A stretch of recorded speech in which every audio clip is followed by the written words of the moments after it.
Is EA Sports WRC good on a controller? It's time to find out. Hello and welcome to A Tribe Called Cars. My name is Ben Griffin and this is a very special video because we now have journalists, influencers and traveling tinkers, the full EA Sports WRC game. Well, we have done for a few days, but now, as of 4 AM on the 31st, spooky, we can talk about the game properly, as opposed to the preview in October and the February preview way before that. So I have put in just under 40 hours. I'm now on my third season of the career mode. So yeah, a lot of that has been played on controller, partly because Dirt Rally 2.0 was not necessarily the best in this department, but also because sometimes I just want to be lazy and not get the steering wheel out. And so, yes. So we're going to jump into the career mode, which is very career-y. This is where you get talked at endlessly by a guy who's obsessed with budgets, which is always fun. So this is the start of the third season. So you have a few things to do, but we're not going to worry too much about that. We're going to jump straight into the driving. We actually have 2 cars in the fleet at the moment. Would quite like to add another one. Oh, the budget's increased because we had a good season. So at some point I will probably add a driver to the fleet, maybe ditch this, but I do actually need to sell one of these so I can complete the historic rear-wheel drive European Tour, because he gets a bit grumpy, old Max, if you don't do what he wants. He's not holding your family hostage, but yeah, he can be a bit picky. So anyway, here are the various cards you can do each day. Works on a sort of weekly basis until somewhere in November. And then it stops. So there's no Christmas tree in EA Sports WRC, unfortunately. But, of course, you can have one in real life. Anyway, so we have Lupo Industries. What do we get for that? Build a part trial. So we would get a new part for a junior WRC car. Manufacturer hospitality. We can expand the garage. Can't really afford many more cars, so that's a waste of time. Unless we have a fleet of minis, because I think they're about 80k. So very soon I'll be doing an EA Sports WRC review and many other things, including some steering wheel stuff and maybe some of the cooler races. But I just thought it'd be nice to put out a video on the internet about the controller support. But anyway, Fulvia HF, front wheel drive. No, we need H2 rear wheel drive. Sunbeam Avenger 5 turbo. Okay, well we can't really afford that, and that's not the right type. So Hillman or Sunbeam. Hillman, Sunbeam. This has more horsepower, but weighs more. I think we'll go for the Hillman Avenger. So we're going to remove this vehicle, give us some more money. So we now have a lot of free money. Okay, so we're going to take the Alpha Tribio. See what I did there? Terrible, I know. So we're going to jump into this. We need to rest the team.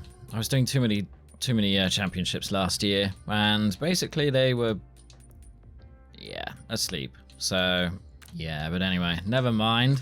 Yeah, shut up, mate. So, tires, snow, because we're in snow.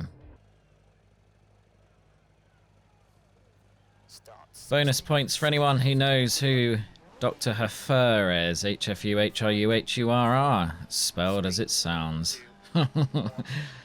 Anyway, let's talk about the game. So, the big question. Would I recommend EA Sports WRC if you don't have a fancy steering wheel, or maybe if you have both? The answer is yes, I would. Because as you can see, we've gone into the bank. Should have slowed down a bit then. The simple fact is that the game is much easier on controller than Dirt Rally 2.0. It's not drastically different, the handling model, but it's enough that you can do a reasonable job, unlike what I'm doing here. And somehow we're still 2 seconds ahead. I'm going to stop here for 2 seconds, go into options, and then go into... where is it? Being blind. Xbox controller, edit device. Now what I would do, go into advanced. I think this defaults at 50 or 100. Anyway, it doesn't really matter. But I would lower it down. And that is partly because Tarmac is very grippy. Generally, grip is high in this game. I'm not going to get into whether it's too high or not, but to be honest, having this lower gives you a better chance on controller. So I would strongly urge you to do that. Ah, roly-poly. Dirt Rally 2.0 really was quite unforgiving if you overdid it with oversteer, but EA Sports WRC is not quite like that. However, you do need to really manhandle the cars if you are sticking the engine at the back, if you make a builder car, or if you use something rear-engined. And of course, if you throw in rear-wheel drive into the mix as opposed to front or four-wheel drive, yes, good luck. You're going to need a lot of concentration on Tarmac, which is, to be fair, the weakest element of this game. It's better than in Dirt Rally 2.0. Probably not as good as in Generations, WRC Generations, but it's definitely an improvement. It will frustrate sometimes, but the AI seems to be balanced since the preview, or maybe I've just improved. Either way, you can now do reasonably well in terms of performance against your AI opponents without wanting to tear your hair out. But snow, gravel, are just epic in this game. I think a big reason for that is the way the game handles steering. So it's not the front wheels that steer on their own.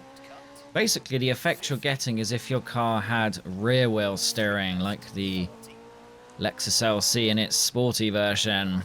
Now, you can easily prove this, because if you drive next to something flat, when you try to steer away from it, what happens? You hit at the back again. This happens quite a bit if you bang into barricades or other big surfaces. So, and this is partly why replays look a bit weird. Oh no, overcooked it.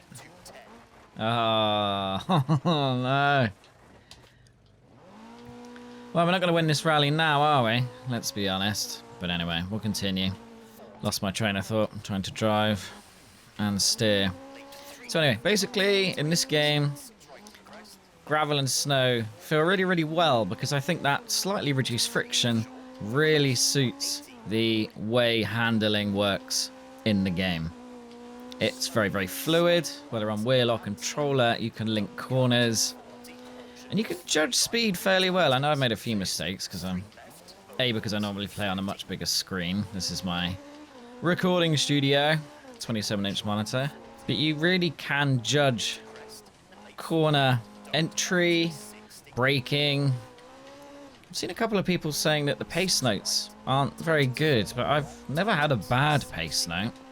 There's variety because not every corner is going to match every pace note exactly. And that's part of the challenge of the game is not knowing exactly what to expect. I know some people love to do crazy leaderboard times because they play the race many, many times. So I like driving it blind or not really knowing it too well and having to adapt as you drive. That for me is more like the real thing. But anyway, each to their own.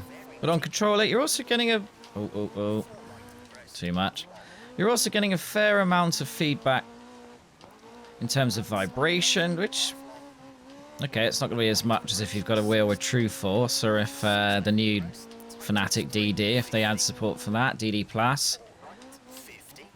Or perhaps even the adaptive controllers of the PS5, the haptics, sorry, it's adaptive on Xbox. But yes, it's enough to communicate what's going on, and you get by, and you get into a bit of a groove, and EA Sports WRC is just massively satisfying. So I think the Swedish Rally, as I said before in my preview video, steering wheel video, that it's just massively fun to drive. Oh no! Oh, you're kidding me. Oh, 0.041 victory. Oh, Ben. Cut that a bit fine. Yeah, stop by the marshal. Now that is the closest I've come to not winning in a game, so happy days. I do laugh at some of the stuff. You're not injured or anything. Yeah, we get the hint. We may have done some pretty terrible driving. Our repairs budget's bigger now, though, thanks to the new season and doing well last season. So we'll just do what needs to be done. Not looking the best, the car, but that's fine. Also, because I'm an idiot, I know it still thinks the tyres are basically new, so that's fine. Colder conditions, slipperier, makes sense. So here we go. Second stage of this event. Still in Sweden, obviously.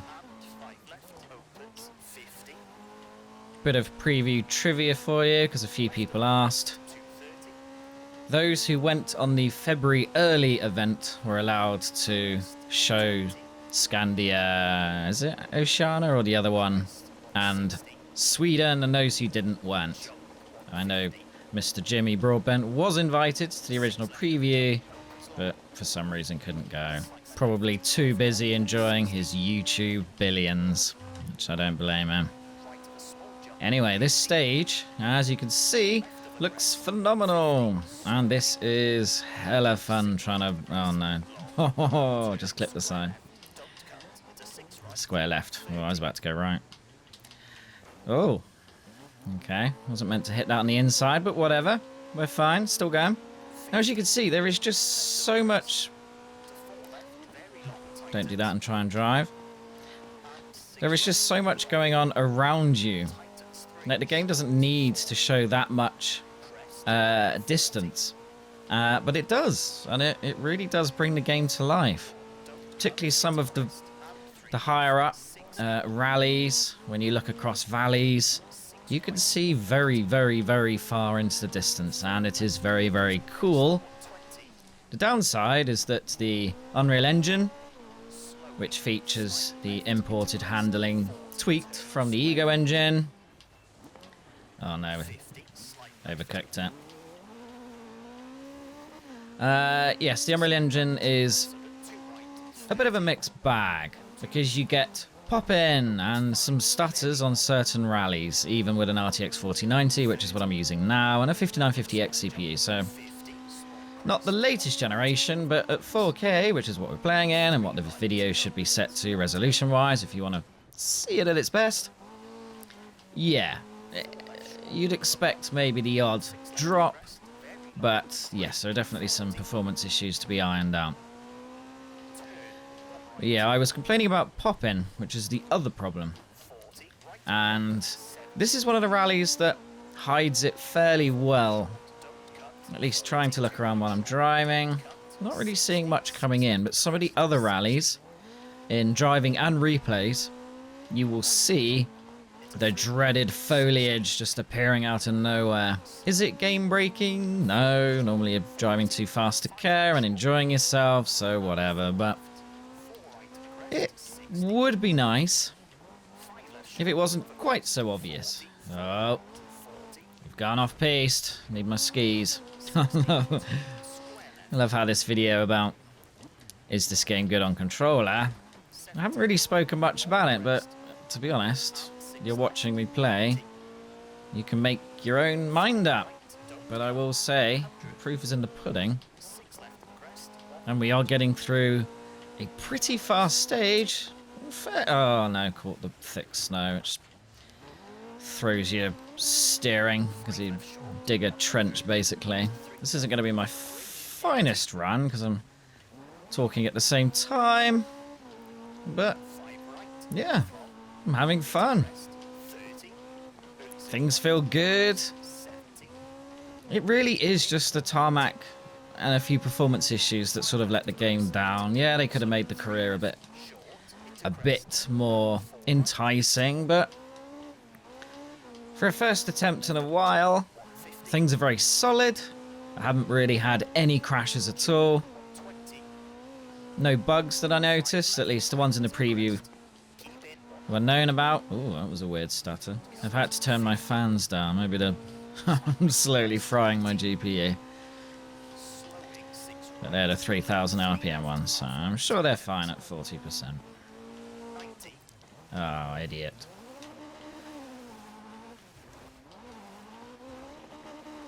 Get out the trench, Ben. Yeah, Tarmac weakest for controller. Snow, gravel, dirt, whatever. Lovely. Truly bags of fun. And this is with all assists off, I should say. I'm not doing the gears because I'm talking. I mean, to be honest, I probably could, but if I'm not going for world record times, it's not really the end of the world to use auto. Now I've got the difficulty at 70 or 80, and they're 35.5 seconds behind. So you may want to push up to 90 or even 100. Anyway, first place for Ben, MrTribe, and Dr. Huffer. Did some targets, no one cares. We can just check in the benefactor thing. So we're keeping a budget. We've done a podium finish, and we've won one of the 13. So that's lovely. So we'll do one more event, because why not? Historic front-wheel drive. That's not what we need. So we'll just train the chief engineer, make it cheaper to build a car, reduce costs when we mess things up, which happens a fair bit. So let's go back into calendar. So this is the historic rear-wheel drive European Tour, Rally Iberia Tarmac. So let's do this. So here we are in the Hillman Avenger. We're now on Tarmac, which is the perfect way to show you what Tarmac is like on controller. Things shouldn't be as twitchy because this is not as powerful as other cars. Sound effects are great in this game. Oh. No, I lied. She's twitchy and not loads of grip. Circular headlights though, so who cares? I love the screech. It's like being in the movies.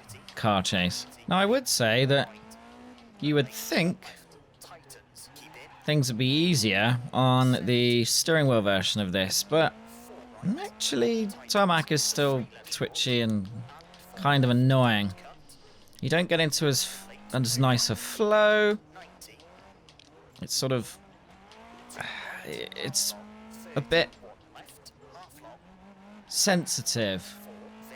You're on the edge, and I don't mean the edge of grip. I mean just sort of a bit nervous with your driving. I can feel the back of this car wants to go, and you actually see it. But I'm not quite sure how much grip there is, and as I said, this is where the central rotation of the car model just doesn't work so well. But anyway, because it's hard to drive, you just sort of feel like you're wasting a lot of track space. It just doesn't feel as good. Anyway, we didn't really smash into anything. There's no turbo, so you can't repair that. Cool looking car. Of course, running order affects surface degradation. That's a thing. But yeah, surface degradation. Never really noticed it. We're going to take the sign with me because we can. Oh. Now I'm going to do like a driving tips and tricks video, not based on this drive. Although sometimes do as I say, not as I do is a thing. But as you can see, the moment I brake, the wheels lock up and you go forwards into the barrier. So ideally, you can trail brake in this game on looser surfaces, but on tarmac, I would highly recommend you lose your speed before the corner. Otherwise, yes, you're going to be picking bits of barrier out of your grille. Now, I think my record at 70 AI before I bumped it up a bit was a minute ahead of the AI. In fact, they were just finishing the penultimate stage as I went over the line. I wasn't even driving particularly well. But as you can see on the left, Mr. Class Leader isn't far away, and it's just finding it hard to... I'm making a little bit of a gap now, but 5 seconds. Just finding it hard to really get into the groove on Tarmac. I may actually adjust my brakes a little so that I can be a bit rough with them. Not necessarily always the most precise, but get a lot more lock. Oh, sh**. Terminal damage! That's a big accident. So having another go. Change view though, for variety. Now, you may see a couple of little stutters on this stage. The devs have said in the review guide that they are aware of the issues on 3 particular rallies. The worst is Monte Carlo. It's like playing in slow-mo on one of the stages. Really, really jarring. Not massively fun. You can still complete it. Sometimes it actually helps, but it's just, yeah, it's annoying. But I think they need to... They mentioned 3 rallies that need optimization, but I think actually some love across the board would probably be in order. You can drive with your headlights off, but I wouldn't necessarily recommend it. Is that where I had terminal damage? I can't remember. I feel like it was.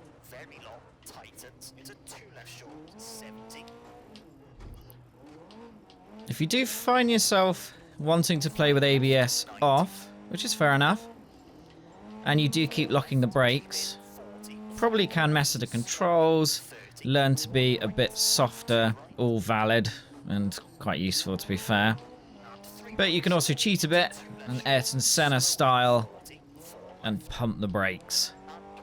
That way you sort of partially lock up, then not, and that's how ABS works. And yeah, you can do it yourself, and avoid making big boo-boos where you blow your car up against a wall. We're doing okay-ish. It's just not very fun. Maybe Codemasters should have overhauled the physics a bit more. It's definitely improved. No, that was bad driving. It is a more fun game. I've put more hours into this already than I probably did in Dirt Rally 2.0 as a whole. So that speaks volumes. I'm having a lot more fun. Is it more fun than Generations? And does it handle better? Well, we're going to be doing a big video on that, so...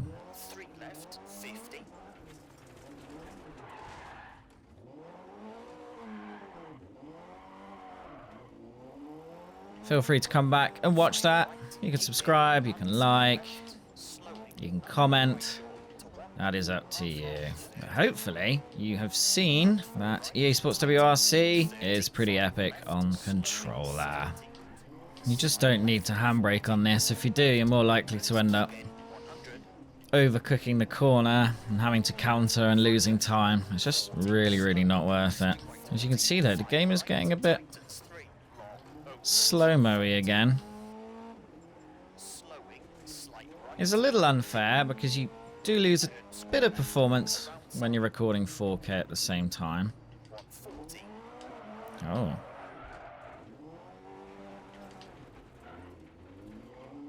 I'm not even sure what happened there. That was just a full unexpected spin. But anyway, there you go. EA Sports WRC on Tarmac with a controller. Hopefully this will help you work out whether you should buy the game or not. Anyway, plenty more EA Sports WRC content on the way, as well as my usual SnowRunner stuff, Season 11 review, long overdue, and many more videos. So, thank you very much for watching. Take care. Bye.